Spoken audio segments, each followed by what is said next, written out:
नमस्कार। आकाशवाणी से समाचार संध्या के साथ मैं लवलीन निगम।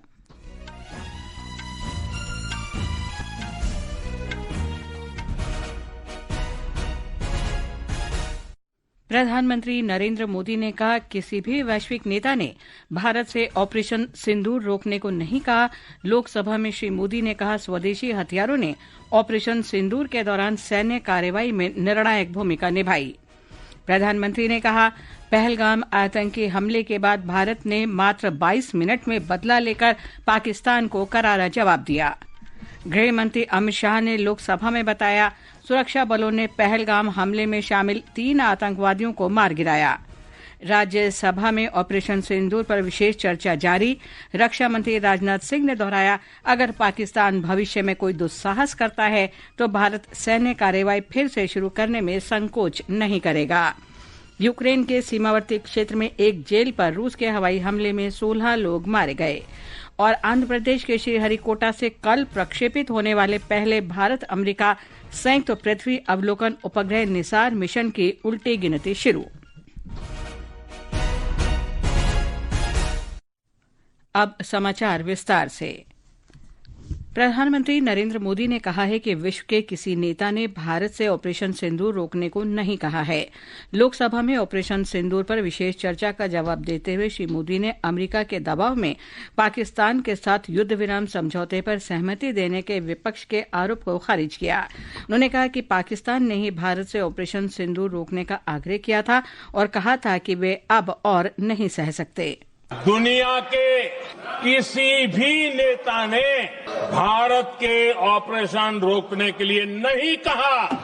अमेरिका के उपराष्ट्रपति जी ने मुझे फोन पे बताया कि पाकिस्तान बहुत बड़ा हमला करने वाला है। मेरा जवाब था, अगर पाकिस्तान का ये इरादा है तो उसे बहुत महंगा पड़ेगा। प्रधानमंत्री ने कहा कि इस ऑपरेशन के दौरान भारत ने पाकिस्तान में आतंकी शिविरों को नष्ट कर दिया। उन्होंने कहा कि पहलगाम आतंकी हमले के बाद भारत ने पाकिस्तान को करारा जवाब दिया और भारतीय सशस्त्र बलों ने मात्र 22 मिनट में आतंकी हमले का बदला ले लिया। आदरणीय अध्यक्ष जी, पाकिस्तान के साथ हमारी लड़ाई की तो कई बार हुई, लेकिन ये पहली ऐसी भारत की रणनीति बनी कि जिसमें पहले जहां कभी नहीं गए थे वहां हम पहुंचे। पाकिस्तान के कोने कोने में आतंकी अड्डों को धुआं धुआं कर दिया गया। प्रधानमंत्री ने कहा कि भारत ने ऑपरेशन सिंदूर के बाद 3 सूत्र तय किए हैं। आदरणीय अध्यक्ष जी, ऑपरेशन सिंदूर से स्पष्ट होता है कि भारत ने 3 सूत्र तय किए हैं। अगर भारत पर आतंकी हमला हुआ तो हम अपने तरीके से, अपनी शर्तों पर, अपने समय पर जवाब दे करके रहेंगे। दूसरा, कोई भी न्यूक्लियर ब्लैकमेल अब नहीं चलेगा। और तीसरा, हम आतंकी सरपरस्त सरकार और आतंक के आकाओं उनको अलग अलग नहीं देखेंगे। प्रधानमंत्री ने कहा कि ऑपरेशन सिंदूर जारी है। आज पाकिस्तान भी भली भांति जान गया है कि भारत का हर जवाब पहले से ज्यादा तगड़ा होता है। उसे ये भी पता है कि अगर भविष्य में नौबत आई तो भारत आगे कुछ भी कर सकता है। और इसलिए मैं फिर से लोकतंत्र के इस मंदिर में दोहराना चाहता हूं, ऑपरेशन सिंदूर जारी है। पाकिस्तान ने दुस्साहस की अगर कल्पना की तो उसे करारा जवाब दिया जाएगा। प्रधानमंत्री ने कहा कि ऑपरेशन सिंदूर के दौरान दुनिया ने आत्मनिर्भर भारत की ताकत देखी और भारत में बने ड्रोन तथा मिसाइलों ने पाकिस्तानी हथियारों तथा गोला बारूद की क्षमता को उजागर किया। प्रधानमंत्री ने कांग्रेस पार्टी के नेतृत्व वाली सरकारों के कमजोर शासन के परिणाम स्वरूप आतंकवादी हमलों में कई नागरिकों की जान गई। 2004 से 14 के बीच जो आतंकी घटनाएं होती थी, उन घटनाओं में बहुत बड़ी कमी आई है। इसलिए देश भी जानना चाहता है, अगर हमारी सरकार आतंकवाद पर नकेल कस सकती है तो कांग्रेस सरकारों की ऐसी कौन सी मजबूरी थी कि आतंकवाद को फलने फूलने दिया। इससे पहले गृह मंत्री अमित शाह ने कहा कि कल ऑपरेशन महादेव के दौरान एक संयुक्त अभियान में पहलगाम आतंकी हमले में शामिल 3 आतंकवादियों को मार गिराया गया। कल ऑपरेशन महादेव में सुलेमान उर्फे फैजल जट अफगान और जिब्रान 3 आतंकवादी सेना, सीआरपीएफ और जम्मू कश्मीर पुलिस के संयुक्त अभियान में ऑपरेशन महादेव में मारे गए। ये जो सुलेमान है ए श्रेणी का लश्कर तोयबा का कमांडर था। पहलगाम हमले में और गगनगिर आतंकी हमले में वो लिप्त था। गृह मंत्री ने पूर्व गृह मंत्री पी चिदम्बरम की आलोचना करते हुए कहा कि उन्होंने आतंकवादियों के पाकिस्तान से होने का सबूत मांगा और पाकिस्तान को क्लीन चिट दे दी। विपक्ष के नेता राहुल गांधी ने केंद्र सरकार पर लड़ने की इच्छा शक्ति की कमी का आरोप लगाया। सर, 2 शब्द हैं, एक पॉलिटिकल विल और दूसरा फ्रीडम ऑफ ऑपरेशन। मतलब अगर आप हिंदुस्तान की सेना, एयरफोर्स, नेवी का प्रयोग करना चाहते हो, आपके पास सबसे पहले 100% पॉलिटिकल विल होनी चाहिए और दूसरा, अगर आप सेना का प्रयोग करना चाहते हो तो आपको फुल फ्रीडम ऑफ ऑपरेशन देना पड़ेगा। उधर राज्यसभा में ऑपरेशन सिंदूर पर विशेष चर्चा जारी है। रक्षा मंत्री राजनाथ सिंह ने कहा कि अगर पाकिस्तान भविष्य में कोई दुस्साहस करता है तो भारत सैन्य कार्रवाई फिर से शुरू करने में संकोच नहीं करेगा। श्री सिंह ने कहा कि ऑपरेशन सिंदूर का उद्देश्य आतंकवादी ठिकानों को नष्ट करना और ये स्पष्ट संदेश देना था कि भारत आतंकवाद को कतई बर्दाश्त न करने की नीति अपनाता है। हमने यह सुनिश्चित किया है कि हम पाकिस्तान के लिए इस पे ऑफ कैलकुलस को चेंज करेंगे और हम आतंकवाद को उनके लिए एक कॉस्ट मिस एडवेंचर बनाकर ही रहेंगे, ताकि आतंकवादियों के जेहन में यह बात बैठ जाए कि यदि हमारे एक भी भारतीय नागरिक को कुछ हुआ तो उनके पूरे आतंक ठिकानों को हम जड़ से नेस्त नाबूद करें। इसलिए सभापति महोदय, मैं मानता हूं कि प्रधानमंत्री मोदी जी के नेतृत्व में किया गया ऑपरेशन सिंदूर एक गेम चेंजर साबित हुआ है। ये समाचार आकाशवाणी से प्रसारित किए जा रहे हैं। ताज़ा समाचार जानने के लिए आप हमारे social media handle X @AIR news Hindi को फॉलो कर सकते हैं। राज्यसभा के उपसभापति हरिवंश ने आज राज्यसभा में बताया कि कार्य मंत्रणा समिति ने मणिपुर में राष्ट्रपति शासन की अवधि 13 अगस्त 2025 से 6 महीने के लिए बढ़ाने के प्रस्ताव पर विचार के लिए 2 घंटे का समय निर्धारित किया है।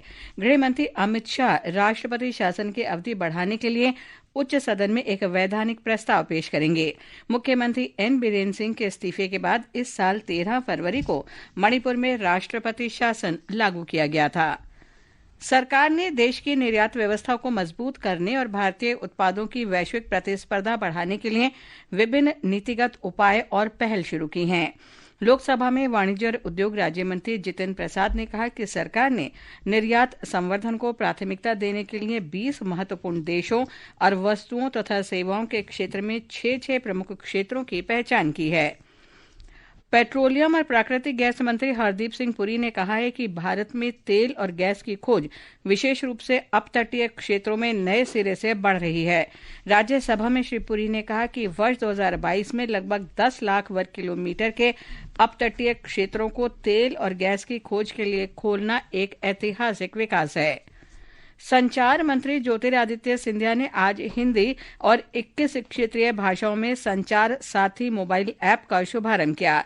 जनवरी में शुरू किया गया ये ऐप उपयोगकर्ताओं को संदिग्ध संचार की सूचना देने, खोए या चोरी हुए फोन को ब्लॉक या ट्रेस करने और अनधिकृत मोबाइल कनेक्शन की जांच करने की सुविधा देता है। शिक्षा मंत्री धर्मेंद्र प्रधान ने कहा है कि राष्ट्रीय शिक्षा नीति NEP 2020 सभी के लिए विश्व स्तरीय शिक्षा को बढ़ावा देने के लिए तैयार की गई एक दार्शनिक रूपरेखा है। नई दिल्ली में अखिल भारतीय शिक्षा समागम में उन्होंने कहा कि ये वर्ष 2047 के विकसित भारत की परिकल्पना को प्राप्त करने की दिशा में सबसे महत्वपूर्ण मार्ग बन गई है। मित्रों, माननीय प्रधानमंत्री नरेंद्र मोदी जी की इस ट्रांसफॉर्मेटिव विजन, जिसमें उन्होंने शिक्षा को भारत की ग्रोथ स्टोरी के साथ सपना देखा, इसको केंद्र बिंदु बनाया। आज हमारे सामने लक्ष्य है 2047 विकसित भारत की ओर जाते हुए नेशनल मिशन के नाते NEP 2020 हमारी पाथवे बनी हुई है। ये समाचार हमारी वेबसाइट www.newsonair.gov.in और हमारे न्यूज़ ऑन AIR ऐप पर भी उपलब्ध हैं। यूक्रेन के दक्षिण पूर्वी सीमावर्ती क्षेत्र में स्थित एक जेल पर रूस के हवाई हमले में 16 लोगों की मौत हो गई और 30 से अधिक लोग घायल हो गए। यूक्रेन के अनुसार जापोरिजिया में रात भर हुए हमले में आसपास के घरों को भी नुकसान हुआ। रूस का जापोरिजिया सहित यूक्रेन के 4 पूर्वी क्षेत्रों पर 2022 से कब्जे का दावा है, लेकिन ये क्षेत्र काफी हद तक यूक्रेन के नियंत्रण में है। नौसेना अध्यक्ष एडमिरल दिनेश के त्रिपाठी जापान की 4 दिन की आधिकारिक यात्रा पर आज रवाना हो गए हैं। इस दौरान नौसेना प्रमुख जापान के रक्षा मंत्री जनरल नाकातानी और उप रक्षा मंत्री मसूदा काजुओ सहित वरिष्ठ अधिकारियों के साथ द्विपक्षीय वार्ता करेंगे। ये यात्रा भारत और जापान के द्विपक्षीय रक्षा संबंधों को मजबूत करने के प्रयासों का हिस्सा है। आंध्र प्रदेश के श्रीहरिकोटा से कल प्रक्षेपित होने वाले पहले भारत अमेरिका संयुक्त पृथ्वी अवलोकन उपग्रह निसार मिशन की उल्टी गिनती आज दोपहर शुरू हुई। निसार भारतीय अंतरिक्ष अनुसंधान संगठन इसरो तथा अमेरिका के राष्ट्रीय वैमानिकी और अंतरिक्ष प्रशासन नासा का पहला संयुक्त उपग्रह मिशन है। इसे कल सतीश धवन अंतरिक्ष केंद्र से शाम 5:40 पर प्रक्षेपित किया जाएगा। निसार मिशन विविध अंतरिक्ष मिशनों में सहायता प्रदान करने में इसरो की बढ़ती तकनीकी दक्षता को प्रदर्शित करता है। सीमा सुरक्षा बल और पंजाब पुलिस ने आज पंजाब के अमृतसर, तरनतारन और जालंधर से 3 मादक पदार्थ तस्करों और 2 गैंगस्टर को गिरफ्तार किया है। अमृतसर सेक्टर में सीमा सुरक्षा बल बीएसएफ ने 6 ड्रोन भी निष्क्रिय किए हैं। जांच अभी जारी है। मौसम विभाग ने आज पूर्वी राजस्थान, बिहार, हिमाचल प्रदेश, मध्य प्रदेश और पश्चिमी उत्तर प्रदेश में मूसलाधार बारिश का अनुमान व्यक्त किया है। दिल्ली, हरियाणा, चंडीगढ़, गुजरात, कर्नाटक, ओडिशा, पश्चिम बंगाल के गंगा के तटवर्ती क्षेत्र, झारखंड, केरल, माहे और पूर्वोत्तर राज्यों में बारिश जारी रहेगी। हिमाचल प्रदेश में मानसून से जनजीवन अस्त व्यस्त है। एक रिपोर्ट। जिले के मुख्यालय मंडी शहर के जेल रोड और हॉस्पिटल रोड इलाके में आज तड़के बादल फटने की 2 अलग अलग घटनाओं से अचानक बाढ़ आ गई और पानी व मलबा घरों में घुस गया। मंडी के उपायुक्त अपूर्व देवगन ने बताया कि इस घटना में 3 लोगों की मृत्यु हो गई है, जबकि एक अन्य घायल है। यहाँ पर राहत व बचाव कार्य जारी है और अब तक 39 लोगों को सुरक्षित बाहर निकाला गया है। इस बीच मौसम विज्ञान केंद्र शिमला ने अगले 24 घंटों के दौरान प्रदेश के 4 जिलों चंबा, कांगड़ा, कुल्लू और मंडी में भारी से बहुत भारी बारिश व अंधड़ चलने का ऑरेंज अलर्ट, जबकि अन्य 4 जिलों ऊना, हमीरपुर, शिमला, सिरमौर में भारी बारिश का येलो अलर्ट जारी किया है। रितेश कपूर, आकाशवाणी समाचार, शिमला। मध्य प्रदेश से हमारे संवाददाता ने बताया कि मौसम विभाग ने अगले 24 घंटे के लिए 3 जिलों में मूसलाधार बारिश का रेड अलर्ट जारी किया है। मौसम विभाग ने नर्मदापुरम, रायसेन और हरदा जिलों में अत्यधिक भारी बारिश का रेड अलर्ट जारी किया है। साथ ही भोपाल, देवास, छिंदवाड़ा समेत 13 जिलों में भारी बारिश का ऑरेंज अलर्ट है। बैतूल, भिंड, देवास, हरदा, खंडवा, शाजापुर जिलों में अचानक बाढ़ का खतरा भी मंडरा रहा है। बारिश के कारण राज्य के भोपाल, विदिशा, रायसेन, शिवपुरी, दमोह, सागर और नरसिंहपुर जिलों में कई गाँवों में बाढ़ जैसे हालात हैं। कई जिलों में स्कूलों की छुट्टियां घोषित कर दी गई है। प्रशांत शर्मा, आकाशवाणी समाचार, भोपाल। राष्ट्रपति द्रौपदी मुर्मू कल पश्चिम बंगाल और झारखंड की 3 दिन की यात्रा पर जाएंगी। राष्ट्रपति मुर्मू पश्चिम बंगाल में कल्याणी के अखिल भारतीय आयुर्विज्ञान संस्थान के पहले दीक्षांत समारोह में शामिल होंगी। सात्विक साईराज रंकीरेड्डी और Chirag Shetty Macau open badminton tournament के डबल्स के दूसरे दौर में पहुंच गए हैं। इस जोड़ी ने मलेशिया के लॉ हेंगी और एनजी इंगच्योंग पर जीत दर्ज की। 134वें डूरंड कप फुटबॉल टूर्नामेंट में आज मेजबान जमशेदपुर फुटबॉल क्लब ने लगातार दूसरी जीत दर्ज की। जेआरडी टाटा स्पोर्ट्स कॉम्प्लेक्स में मेजबान टीम ने ग्रुप सी के मैच में सेना पर 1-0 से जीत दर्ज की। अंत में मुख्य समाचार एक बार फिर। प्रधानमंत्री नरेंद्र मोदी ने कहा, किसी भी वैश्विक नेता ने भारत से ऑपरेशन सिंदूर रोकने को नहीं कहा। लोकसभा में श्री मोदी ने कहा, स्वदेशी हथियारों ने ऑपरेशन सिंदूर के दौरान सैन्य कार्रवाई में निर्णायक भूमिका निभाई। प्रधानमंत्री ने कहा, पहलगाम आतंकी हमले के बाद भारत ने मात्र 22 मिनट में बदला लेकर पाकिस्तान को करारा जवाब दिया। गृह मंत्री अमित शाह ने लोकसभा में बताया, सुरक्षा बलों ने पहलगाम हमले में शामिल 3 आतंकवादियों को मार गिराया। राज्यसभा में ऑपरेशन सिंदूर पर विशेष चर्चा जारी। रक्षा मंत्री राजनाथ सिंह ने दोहराया, अगर पाकिस्तान भविष्य में कोई दुस्साहस करता है तो भारत सैन्य कार्रवाई फिर से शुरू करने में संकोच नहीं करेगा। इसके साथ ही समाचार संध्या का ये अंक समाप्त हुआ। नमस्कार।